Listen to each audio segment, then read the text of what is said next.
Militarily, though, if the numbers are to be believed, that in the region of 10,000 North Korean troops are currently in Russia's Far East and are likely to be deployed into Ukraine, then that's not a huge number, really, given the fact that there are 1,200 Russian casualties every day in Donbass. So, that 10,000 figure will be depleted within just over a week. Hello and welcome to Frontline for Times Radio. I'm James Hansen, and today we're talking about the latest on the war in Ukraine. And I'm delighted to be joined by the Times journalist Tom Ball, who has just returned from Ukraine. Tom, welcome to Frontline. Thank you. Wanted to start by asking you about the Russian casualty rate. This is something you've been writing about, and I know the new UN Secretary General Mark Rutte recently said that he estimates the number of Russian soldiers who have either been killed or wounded since the war began is now over 600,000. You've written about some of the kind of meat grinder tactics we've been seeing from the Russians. I wonder if you can just expand a bit on that and the impact it's having in terms of the casualty rate. Yeah, it's almost become a byword, really, for Russia's military strategy, particularly in Donbass, whereby they're just throwing very poorly equipped and very poorly trained units, many of whom have only just joined the army, onto the front lines, really in an attempt just to grind down the Ukrainian defences. I went to a town called Kurakhove, which is in Donbass, and which is currently one of the sites of the heaviest fighting at the moment, and spoke to some of the Ukrainians who were defending the line there, and they said that these guys that were coming over were almost immediately being eliminated, but at the same time it was very wearing, and it meant that their ammunition was depleted, and it also meant that it was just incredibly draining for the Ukrainians who they're defending every day. I mean, that's a really interesting point. I was going to ask you how effective it is as a tactic. I mean, it obviously shows a kind of callous disregard for human life, but we know that Vladimir Putin has that.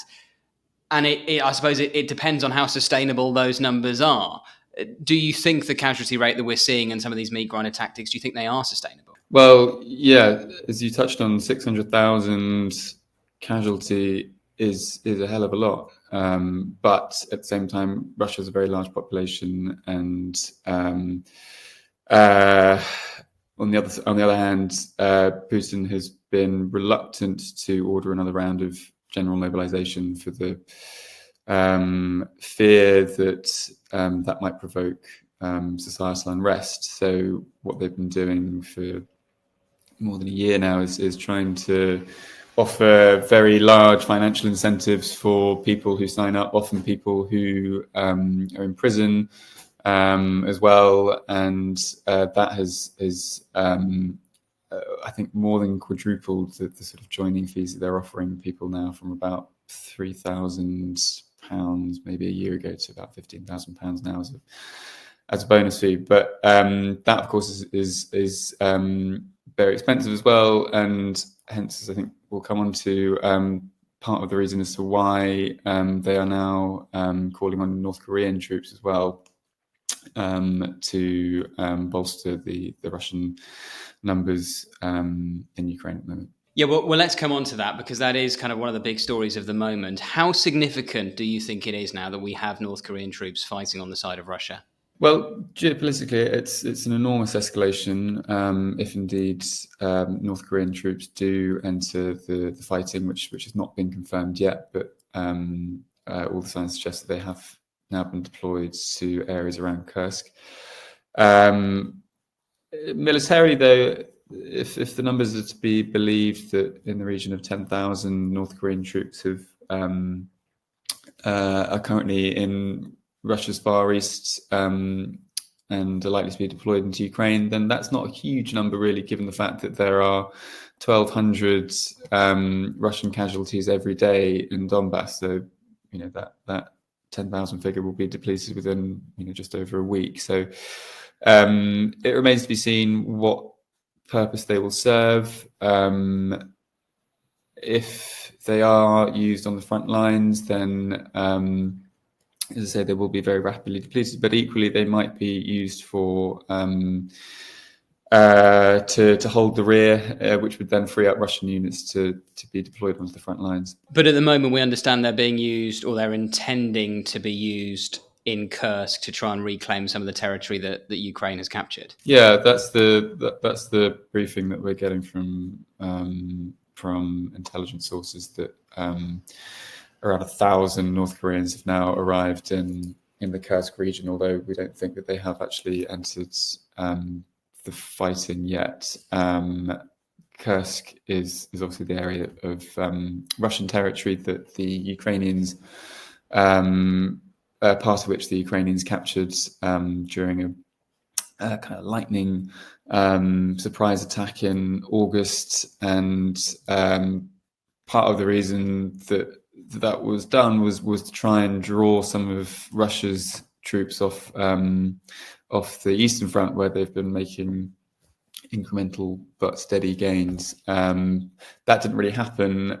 Russia has kind of been willing to allow that territory to be occupied by Ukraine, although it has been making slow territory gains in the last couple of months. But it's thought that they'll need, tens of thousands more troops in order to recapture that region fully. So it would appear that Russia is looking to use those North Korean troops in order to try and recapture Kursk while allowing Russian units to stay on the line in Donbass. And do we know, Tom, how effective these troops will be? I mean, have they had much training?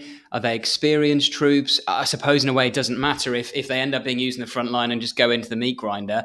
It's just the numbers you need. But are they effective troops? They're thought to be part of the elite Storm Corps. So yes, they are the better trained, better equipped part of North Korea's enormous army of 1.3 million soldiers. But saying that, they don't have any combat experience. North Korea hasn't fought a war since the 1950s. And then also you bring into play the fact that they don't know the terrain at all. They also don't know the language, and that could prove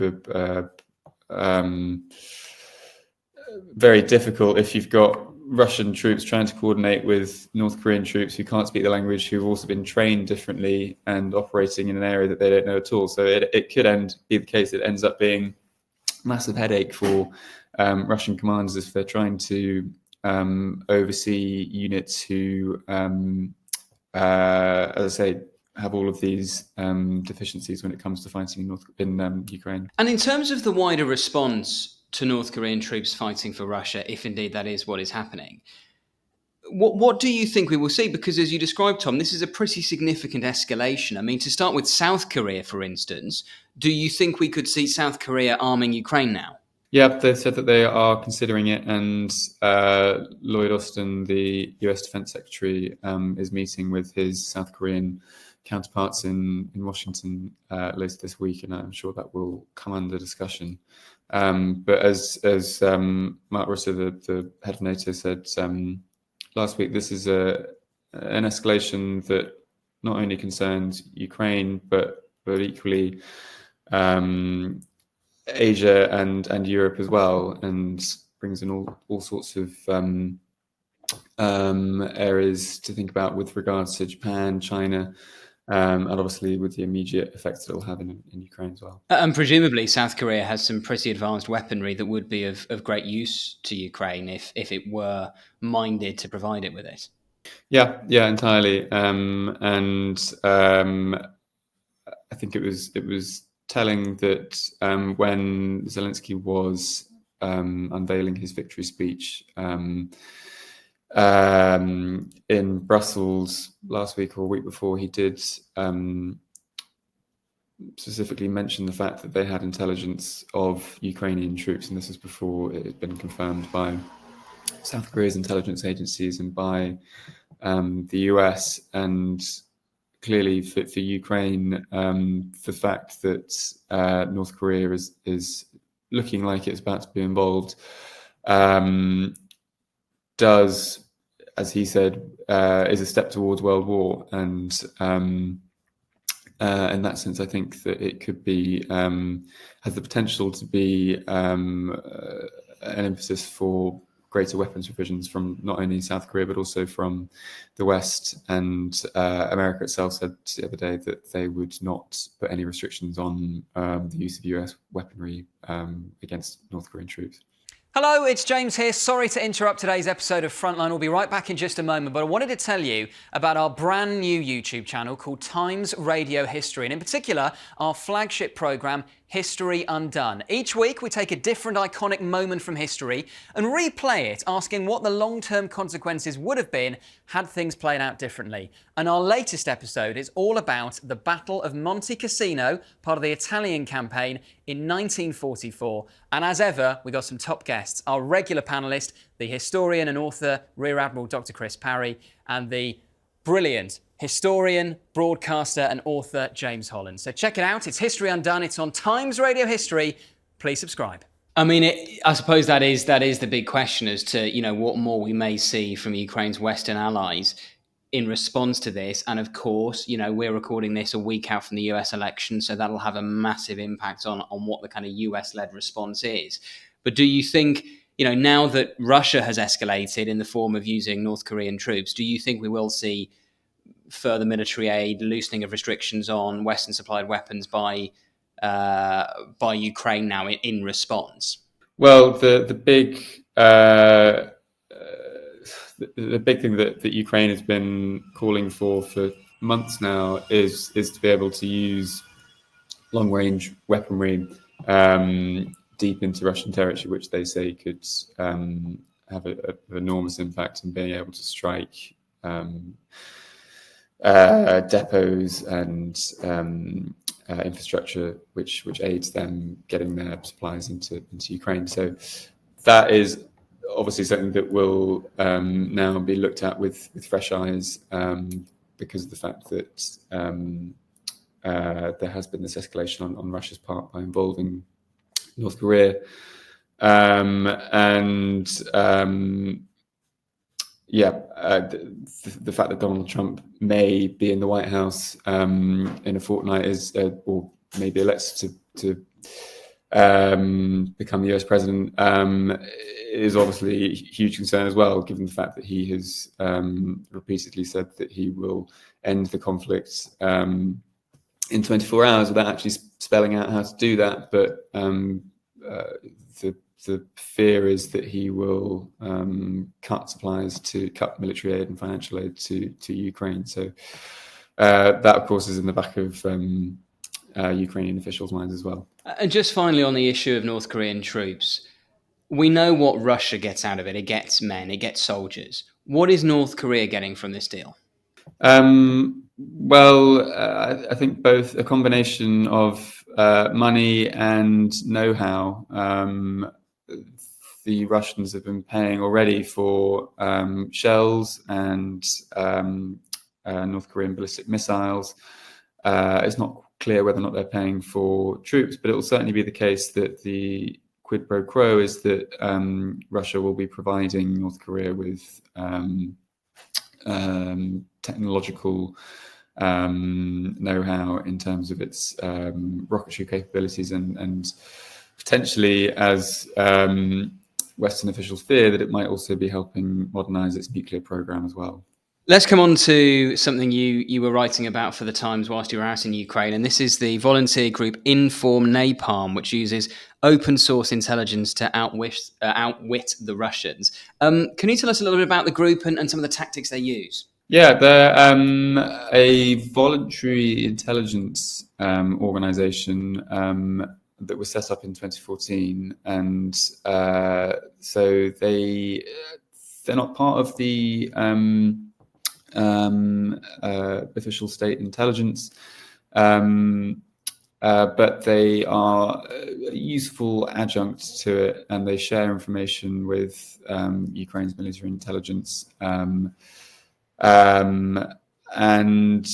to great effect. One of the examples I gave in the piece is how they had managed to identify members of a Russian aviation regiment who they claim were involved in the bombing of the Mariupol theatre, where there were hundreds of civilians taking shelter. And the way that they did that was by emailing the wives of the regiment's colonel and claiming to be a colleague of his and saying, would you be happy to organise a photo with all the wives of the various members of this regiment, which she very willingly obliged, and organised this photo shoot with 12 wives of the regiment. And from that picture, they were then able to identify all 12 members of the regiment, because they're all wearing their jackets with their campaign medals on. So quite sort of innovative and ingenious methods. And as I say, it has been very helpful for Ukraine's war effort. They've also been able to geolocate Russian columns as well, which has then led to their destruction through artillery. And it's just one of a number of these sorts of organizations that have been founded in the last sort of decade, which use the internet basically to both expose and hamper Russian aggression. Yeah, and I mean, it is remarkable when you consider they are a relatively small volunteer organisation taking the fight in the information war to the might of the Russian state. You give another example as well about how they managed to suggest that a Russian soldier had HIV, which actually took him off the front lines. Yeah, they sent a letter to the wife of a Russian commander saying that, yes, he contracted HIV, which wasn't actually the case, but this then led to her, quite understandably, in a fit of rage, going to her husband's commanding officer, and he was then suspended for 4 months pending investigation. And when I went to go and meet some of the guys that are in part of Inform Napalm, and they said, that kind of thing, it's more effective than if we wounded him. Another example of quite sort of innovative methods of hitting back against the Russians. Yeah, and I mean, the information war is so important. You know, we know that misinformation and disinformation has long been part of the Kremlin playbook. You've also been writing about some of the kind of indoctrination that the Russians are doing in schools in occupied parts of Ukraine, and how they're kind of trying to indoctrinate some of the kids there. Can you tell us a little bit about that, and also how, in their way, some of the Ukrainian kids are sort of fighting back themselves? Yeah, we met with a guy called Ivan, who had lived under occupation for a couple of years in Luhansk, and he was, I think he was about 15 when the occupation began, and was made to go to school, and he spoke a lot about how the Russians had really prioritized education in their efforts to try and subjugate and indoctrinate the local populace. And he spoke about the fact that they brought teachers over from Russia, and they'd be taught things in their classes about how, the war was all started by NATO, and that Ukraine is not really a country. It was just an invention thought up by Lenin. And they weren't allowed to speak Ukrainian. They had to sing the Russian anthem each morning before school. Meanwhile, he and thousands of other children in occupied areas had been secretly logging on to lessons with their teachers who had previously taught them, but who then fled. Unfortunately for him, the Russians then caught wind of this and raided his house, found some Ukrainian literature textbook, and said to his family, if we ever find these Ukrainian items, as they called them, again, then we're going to kick you out of your home, which then precipitated the family leaving and moving into Ukrainian-held territory. But yeah, a really chilling insight into what's going on in occupied territories, which there's a real sort of vacuum of information going on there because all of the communications are so tightly controlled by the Russians. But as you say, there's some sort of heartening examples too of how kids are in their own small ways being able to defy the occupiers and signal their resistance. We spoke to another guy who is in touch with people in occupied territories, and he showed us videos of how kids have been shouting "Slava Ukraini," "Glory to Ukraine," in their classes, much to the annoyance of their Russian teachers, and also scrawling the same message in graffiti on the toilets as well. We hope you're enjoying today's episode of Frontline. Don't forget you can also now listen to Frontline in podcast form. Just search for The World in 10 from wherever you get your podcasts, where you can also hear daily analysis of the biggest stories relating to war and defence. And we'll put a link to The World in 10 in the description below. And just finally, Tom, give us your sense of what is happening on the front line itself at the moment. Are we seeing much progress? Obviously, Russia have been making some incremental tactical gains for some time now. Is that still what's happening? And do you expect that to continue over the winter, given the deteriorating weather conditions? Yeah, it's kind of been the same story now for weeks, if not months, that the Russians are making very slow but steady gains in the east. And they captured a town called Vuhledar last month. And it's thought that they will continue grinding on towards a town called Bakrovsk, which is just to the north. There are some that think that Bakrovsk will be able to hold on throughout the winter and maybe for longer, but it's again, like all these things, dependent on Western aid. And Ukrainian officials were very disappointed when Joe Biden pulled out of the Ramstein meeting last month, at which NATO members gathered to discuss arms supplies to Ukraine. So, with regards to the winter, it will become difficult when the rains come later in the autumn, and that will make it very difficult for any real manoeuvres. But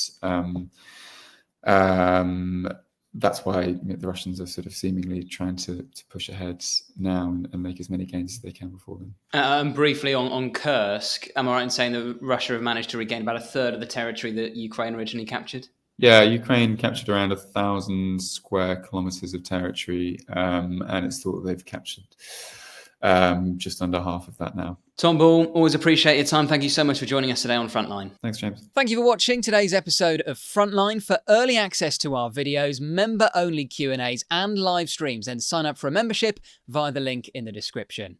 And for the latest news and breaking stories, listen to Times Radio and follow us at thetimes.com.